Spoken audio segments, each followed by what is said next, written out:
sampai disebut bahwa Ganjar tidak tahu diri, bahwa kepemimpinan nasional ini kalau bisa dipegang oleh keluarga Soekarno. Pengkaderan yang sudah matang saat ini hanya Mbak Puan.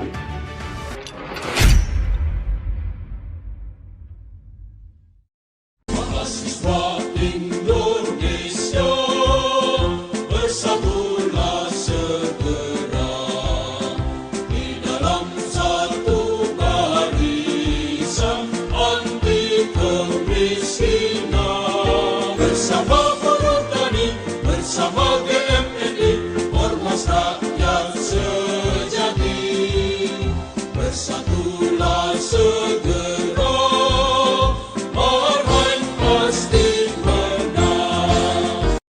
Dalam hitungan jam.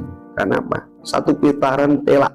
Bahkan saya ramalannya sampai 60%. Ya. Saya bisa mengatakan ini teman-teman, bahwa semua dari satu analisa yang sudah saya sampaikan di podcast di depan. Kenapa saat itu Ibu Megawati dengan seperti petir di siang bolong, Jokowi pun tidak mengetahui tanggal 21 April 2023 Mbak Mega sama Mbak Puan mengumumkan di Istana Batu Tulis Bogor Capres Ganjar Pranowo. Baca pres Ganjar Pranowo selaku petugas partai yang saat ini menjabat Gubernur Jawa Tengah. Itu siapa yang miliki? Siapa yang mendorong itu? Yang kemarin di podcast yang lalu saya sebut, itu adalah kelompok-kelompok yang berkeinginan untuk menjadi cawapres. Tentunya teman-teman tahu siapa yang sangat ngebet menjadi cawapresnya Ganjar. Erick Thohir. Jadi saat itu Erick Thohir membuat manuver hiburan bagi teman-teman di timnya Ganjar, mengganti direksi-direksi BUMN, mengganti komisaris-komisaris BUMN. Itu buka jejak digitalnya, yang semuanya linknya Tengku Umar, semua linknya Jokowi, yang saat itu dianggap bahwa Jokowi tentunya totali mendukung apa yang dilakukan oleh PDI Perjuangan. Ya, padahal keinginan apa yang disinyalkan oleh Bambang Wuryanto Pacul untuk menggabungkan Prabowo dengan Puan, Jokowi itu ACC loh, mendukung itu, karena beliau ingin balas jasa. Ketika 2019 Prabowo tidak masuk dalam kabinet, kita ini akan selalu tidak tenang. Masyarakat tentunya akan dipertarungkan dengan satu konfrontasi yang tidak bermutu, cebong, kampret, ya. Terus kelompok-kelompok kanan yang selalu menyerang teman-teman nasionalis dan sebagainya, itu selalu konflik horizontal. Bayangkan itu 2019, ya kan? Selama 5 tahun di 2024 apabila Prabowo tidak masuk kabinet, betapa masyarakat ini diaduk-aduk dengan sisa-sisa peperangan di pemilu 2019. Sehingga teman-teman, bahwa dengan adanya satu keinginan Erick Thohir untuk bisa masuk di cawapresnya Ganjar Pranowo, manuver dari P3 pun cukup lucu gitu loh. Tiba-tiba memasukkan kepengurusan Sandiaga Uno untuk masuk di kepengurusan P3, ya kan? Nah, karena mendorong nanti dengan adanya koalisi di PDI Perjuangan ini lewat Hanura, P3, Perindo dan sebagainya, calon cawapres yang kuat yaitu Erick Thohir dan Sandiaga Uno. Namun kenyataannya apa? Dengan manuvernya Profesor Mahfud dengan melalui mengangkat elektabilitas melalui branding 349T sudah langsung dibaca, inilah cawapres yang akan ideal untuk mendampingi Ganjar. Untuk Prof Mahfud oke gitu loh. Tapi ingat, teman-teman masa lupa jejak digitalnya Ganjar ya. Ini yang menjadi terdakwa masih mendekam di Sukamiskin.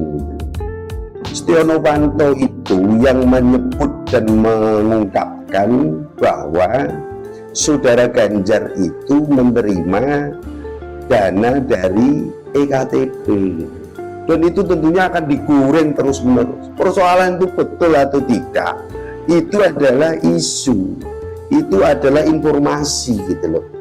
Sebentar lagi ini nanti akan berkuar-kuar ini teman-teman Golkar kalau teman-teman PDI Perjuangan tidak bisa meredam menjelek-jelekannya Jokowi yang tanpa habis, menjelek-jelekannya Gibran yang tanpa henti, ya kan?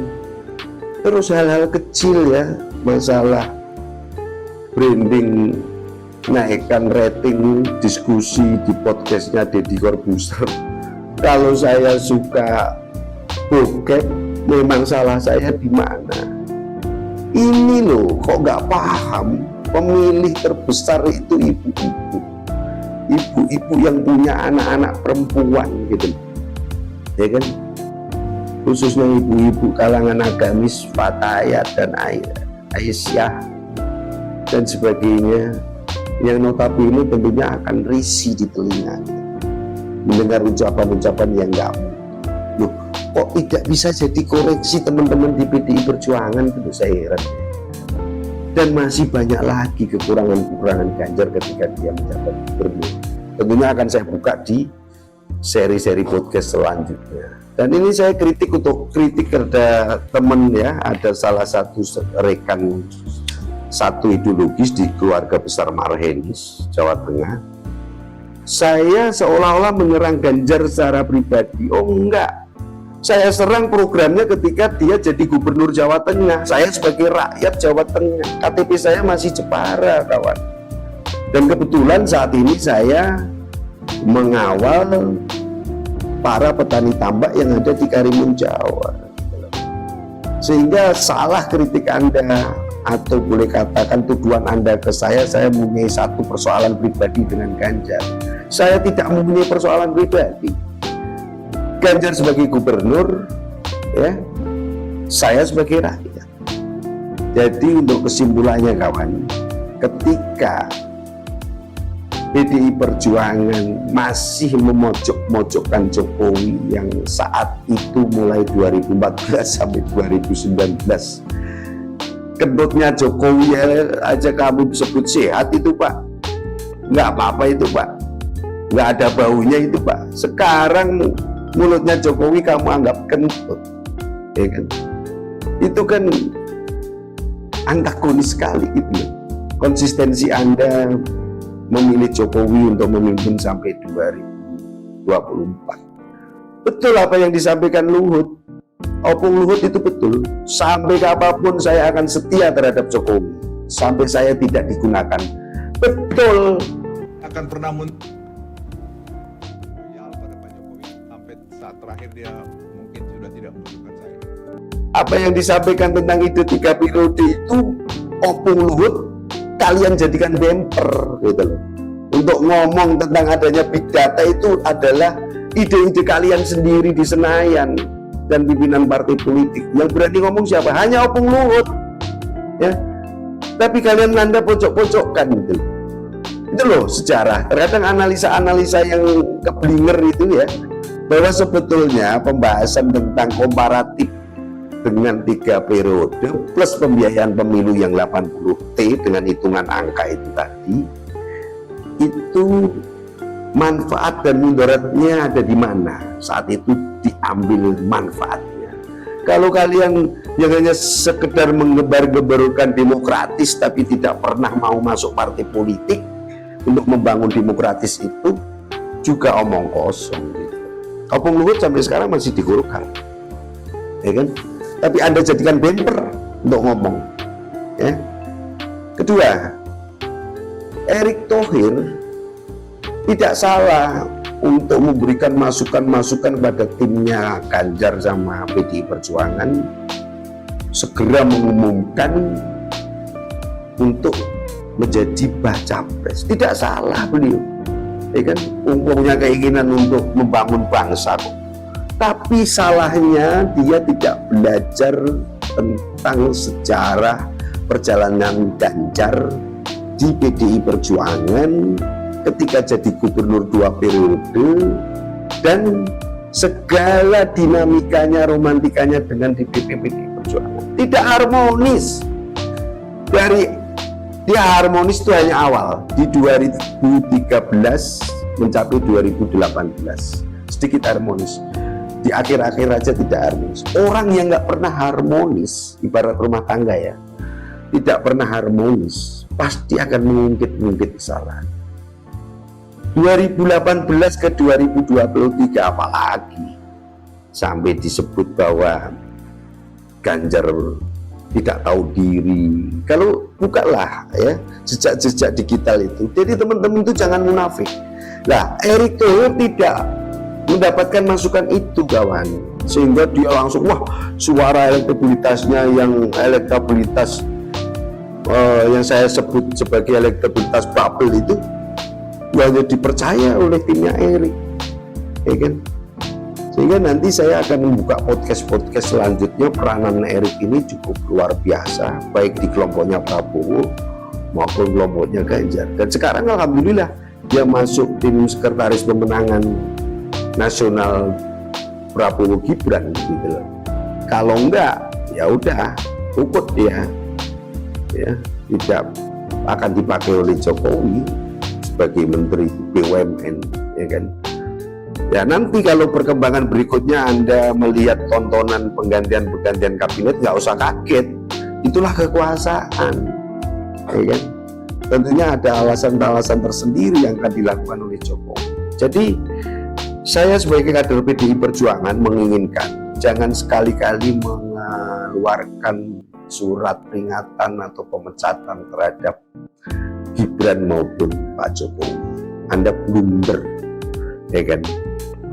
Kapanpun ya PDI Perjuangan tidak ada keluarga Soekarno akan redup. Makanya betapa saya ngotot bahwa kepemimpinan nasional ini kalau bisa dipegang oleh keluarga Soekarno. Pengkaderan yang sudah matang saat ini hanya Mbak Puan, tapi teman-teman nggak ada sedikit pun untuk mendorong Mbak Puan, itu nggak ada. Perjuangannya untuk Mbak Puan nggak ada. Catat ini, Anda hanya butuh rekomendasinya untuk dapat nomor, rekomendasinya untuk dapat rekomendasi gubernur, wali kota, bupati dan sebagainya. Anda ngemis-ngemis itu, ya, depipis itu, digeser dikit aja pasti ngamuk-ngamuk itu. Tapi perjuangan sedikit pun tidak ada sama sekali. Ini belajar kalian, belajar punya rasa terima kasih. Apalagi kritik saya di podcast yang kemarin hanya memanfaatkan foto-fotonya Soekarno, ya, bendera-benderanya Soekarno Anda pajang-pajang di pinggir jalan untuk mendulang suara, tapi tidak ada sama sekali balas budi tentang perjuangan ideologi Soekarno. Apalagi kok balas budi untuk melakukan satu ideologi Soekarno. Nggak paham kalian. Karena apa? Ya karena nggak ada pendidikan politik dengan sistem suara terbanyak itu. Jadi urutkan ya podcast saya ke 1, ke 2, ke 3 saat ini. Dengan ini apabila ini perjuangan kami sudah tertutup seperti apa kata podcastnya Hasan Nasbi untuk membawa keluarga Soekarno, Terah Soekarno untuk ikut percaturan pemilu presiden dan wakil presiden besok sudah mentok, kata Deddy Sitorus tidak bisa, ya, kata senior sudah mentok, tapi Pak Cul belum menjawab ke kami. Saya WA dan sebagainya belum dijawab. Yang menjawab hanya 2 orang, yaitu sekretaris pemenangan TPN Deddy Sitorus plus senior saya Mas Nusirwan Suyono. pengurus DPP PDI Perjuangan bahwa itu sudah keputusan Mbak Mega, sudah nggak bisa diganggu gugat. Ya sudah, artinya Anda tinggal menunggu perjuangan dari teman-teman di bawah. Seandainya kalah, itu hal yang biasa. Seandainya toh menang, alhamdulillah. Tapi karena saya punya satu prediksi, satu ramalan, nah ini ramalan ya, jadi silakan Anda membantai atau menolak juga silakan. Tapi analisis ramalan itu kami kuatkan dengan by data di lapangan. Jadi elektabilitas saudara Ganjar itu yang sekian persen itu semua hanya isinya gelembung-gelembung kosong yang nggak ada isinya. Yang saya sebut bahasanya Rasulullah itu buih-buih di lautan yang sekejap hilang. Besok pemilih Gen Z itu hampir 60% akan menguasai kelompok-kelompok di TPS. Pemilih ibu-ibu kurang lebih hampir 40%. Perempuan itu jumlah penduduk lebih banyak perempuan, tapi dengan suara modelnya apa yang disampaikan Mas Ganjar itu sebuah kecelakaan. Maka teman-teman, saya masih ingat selalu ucapannya si Luhut ya. Jadi si Poltak itu, mulutmu adalah harimaumu, itu betul ya. Itu makanya hati-hati ya.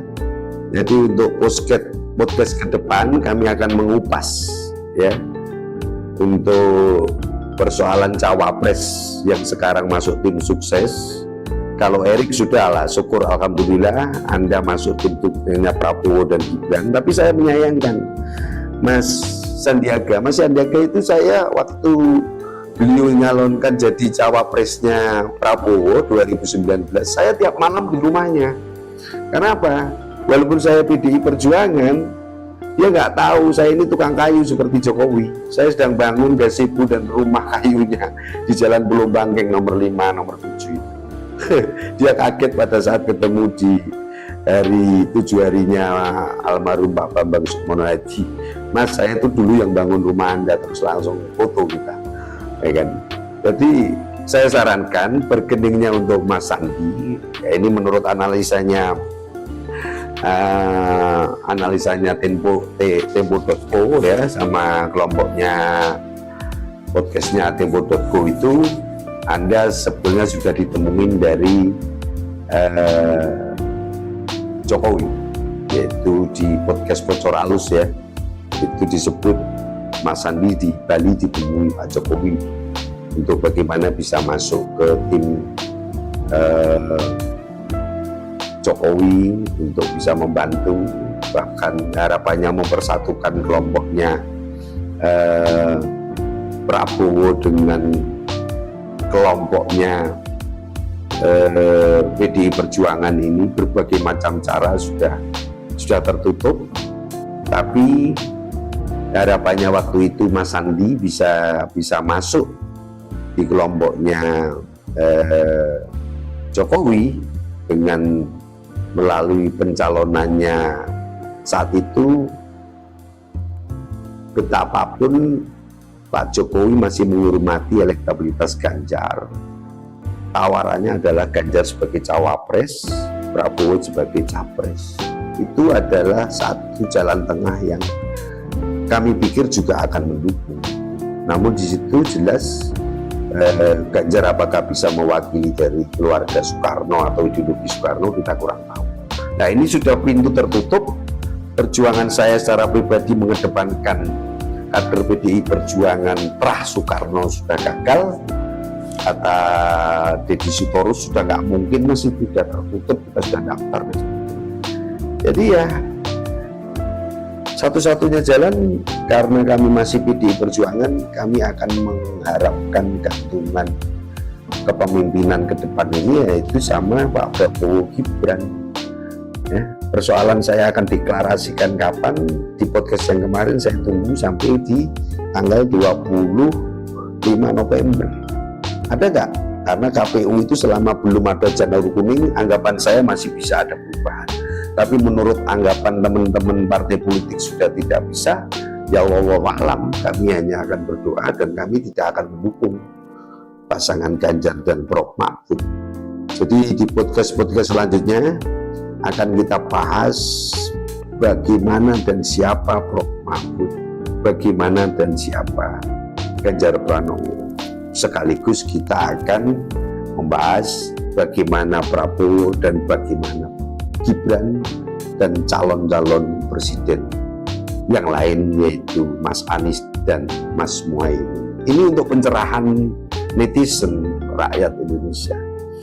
Demikian kurang lebihnya saudara-saudara sebangsa setanah air, kaum marhen dan marhenis, kalian jangan tersinggung dan alergi dan panas kuping Anda ketika saya Ahmad Gunawan, kader GMNI Sandal Jepit, kader marhenis Sandal Jepit, mengedepankan apa yang kami ketahui dan kami analisa dan kami pikirkan masa-masa melalui pemikiran, kontemplasi, melalui satu ikhtiar dan komunikasi tentunya.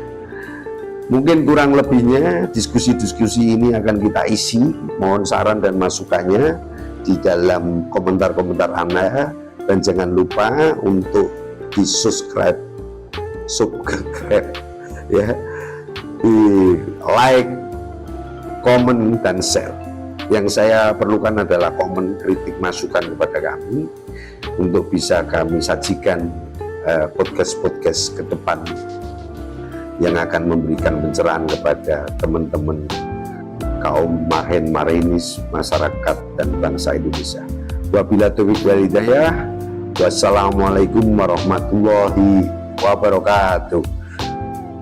Merdeka, marhen menang.